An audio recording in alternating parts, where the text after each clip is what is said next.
En este cuadro mostramos las palabras claves que podemos usar para representar números que tienen parte fraccionaria. Como vimos ahora, podemos usar la palabra clave float.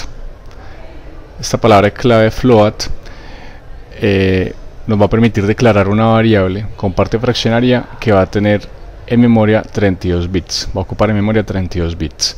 Y este es el rango de representación para esa variable. Puede representar números desde más o menos 3.4 por 10 a la más o menos 38, y la precisión de este tipo de datos es de 7 dígitos decimales.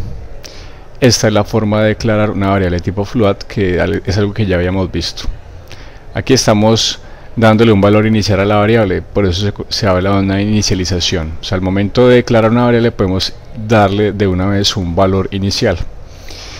Esta otra palabra clave se utiliza para declarar variables tipo double que también tienen parte fraccionaria, pero van a ocupar en memoria 64 bits. Es una variable mucho más grande que nos va a permitir representar números mucho más grandes, desde más o menos 1.7 por 10 a la menos 308, y la precisión es mayor, es de 15 dígitos decimales. Es importante resaltar acá que cuando queramos escribir constantes de punto flotante en C, entonces debemos siempre colocarle un punto decimal a el número que queramos escribir. Por ejemplo, 18. Si yo quiero escribir 18 como punto decimal, entonces lo escribo como 18.0. De esa forma este número va a ser interpretado como un número de punto flotante. Muy bien, ya hemos visto cómo manejar variables que guarden números enteros y números con parte fraccionaria. Una pregunta interesante ahora es cómo podemos hacer para manejar variables que guarden texto o que guarden caracteres. Lo importante acá es tener en cuenta que para poder manejar texto, lo que tenemos que saber es cómo poder representar cada carácter. Si logramos representar cada uno de los caracteres que aparecen en el texto, pues estaremos representando texto. Entonces nos vamos a concentrar en este problema: cómo se representa en el computador un carácter, cómo almacenamos en el computador un carácter. La forma general de hacerlo es colocar una lista de todos los caracteres que queremos representar y asignarle a cada uno de ellos una cadena de bits, un código binario. Vamos a ver un ejemplo de cómo hacer eso. Aquí estamos presentando un conjunto de caracteres representados por el código que se conoce como código ASCII. Este es un código estándar para representar caracteres en los computadores, y como lo dijimos ahora, básicamente lo que hace es asociar cada carácter, como aparece acá, cada carácter con un código binario. Ese código binario lo podemos también representar o interpretar más bien como un número decimal. Entonces el código binario de todos ceros es el decimal 0. Este código binario que termina con 1 al final es el decimal 1.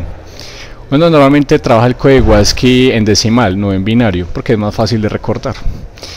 Entonces vamos a concentrarnos en esta columna y en esta columna, el carácter y cómo se representa en decimal ese carácter. O sea, este es el código de cada uno de esos caracteres. Por ejemplo, para representar en memoria la letra A, entonces almacenamos en memoria el entero 65. Para representar en memoria el carácter B, almacenamos en memoria el entero 66, y así sucesivamente. Bien, entonces esta es la forma como logramos representar caracteres en el computador mediante este código estándar, que es el código que casi que usan todos los computadores, que es el código ASCII. Aquí queremos hacer énfasis en que en el computador, en la memoria del computador, un carácter se guarda como un entero. Entonces, si yo quiero guardar en la memoria del computador el carácter A, ese carácter va a guardarse con esta secuencia de unos y ceros que representa el entero 65. Bien, cuando nosotros usamos la función printf, entonces usamos el especificador de formato %c para imprimir caracteres. Si usamos este especificador de formato para una variable que tiene guardado este patrón de unos y ceros que fue declarada previamente como variable tipo char, como lo estamos haciendo aquí, declaramos letra 1 como una variable tipo char, entonces lo que se va a imprimir en la pantalla del computador es el carácter A. Pero si esa misma variable, por ejemplo la variable letra 1, que tiene este patrón de unos y ceros en la memoria del computador, la imprimimos con el especificador de formato %d, entonces este patrón de unos y ceros, este valor se va a imprimir como un entero, que es el entero 65, que es el código ASCII de la A mayúscula. Aquí estamos viendo entonces en este cuadro la forma de declarar variables tipo char que van a guardar caracteres como enteros y la forma de inicializarlo. Entonces usamos la palabra clave char para declarar una variable que va a almacenar un carácter, y la forma correcta de inicializar esa variable es colocando entre comillas simples el carácter que queremos asignarle a esta variable. Entonces con esta instrucción que estamos diciendo que en la variable letra 1 vamos a guardar el carácter A, y se va a guardar de esta forma como el entero 65. Aquí vemos otra forma de inicializarlo, que sería colocando directamente el entero 65, pero esto tiene un problema. ¿Cuál es? Que el código ASCII no es el único código que existe para representar caracteres en un computador. También existe el código EBCDIC, en el que el carácter A no se representa por 65 sino por 193, tiene un código distinto en este código EBCDIC. Es por eso que no es buena idea declarar una variable tipo char con el código, sino con el carácter encerrándolo entre comillas simples. Vamos a ver entonces un ejemplo para aclarar más este concepto de que un carácter se guarda en memoria como un entero. Bien, este programa se llama carácter.c y lo que nos va a mostrar es cuál es el código numérico para un carácter. En este caso, pues este computador trabaja con código ASCII, entonces nos va a mostrar cuál es el código ASCII para un carácter que el usuario va a ingresar. Entonces le pedimos al usuario un carácter y al final vamos a mostrar cuál es el código ASCII de ese carácter. Vamos a ver primero la compilación y ejecución para luego analizar más en detalle este código.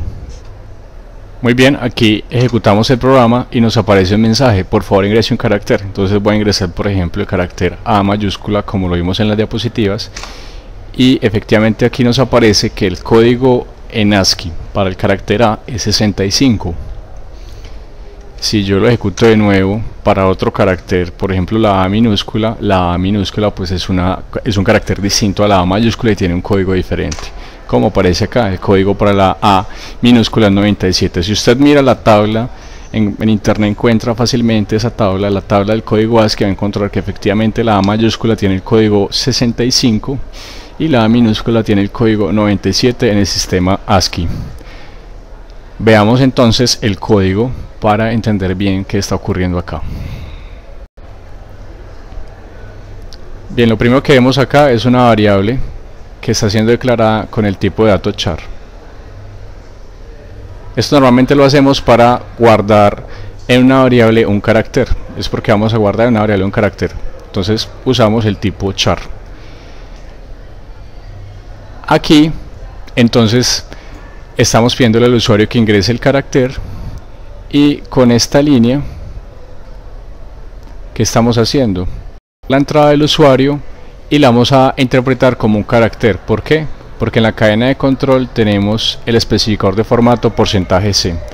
Entonces, como en la llamada de scanf estamos usando este especificador de formato, es porque la entrada que vamos a leer del usuario la vamos a leer es como un carácter. Estamos esperando leer un solo carácter.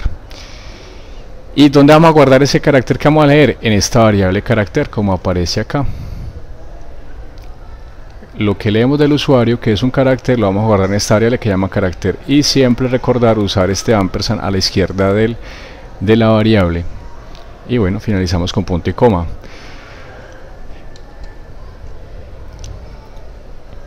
Luego llamamos a la función printf y veamos qué es lo que estamos imprimiendo. Entonces decimos el código para ¿qué se va a imprimir acá? Un carácter. ¿Por qué? Porque estoy usando el especificador de formato %C. %C se usa para, como lo vimos acá, leer caracteres y también para imprimir caracteres. Luego, entonces, aquí se va a imprimir un carácter. ¿Cuál? El que está guardado en esta variable carácter. Que si el usuario ingresó el carácter A mayúscula, entonces va a imprimirse el carácter A mayúscula. Si el usuario ingresó el carácter A minúscula, entonces va a aparecer este. Es lo que esté guardado en esta variable. Luego se imprime este texto es, y acá, ¿qué se va a imprimir?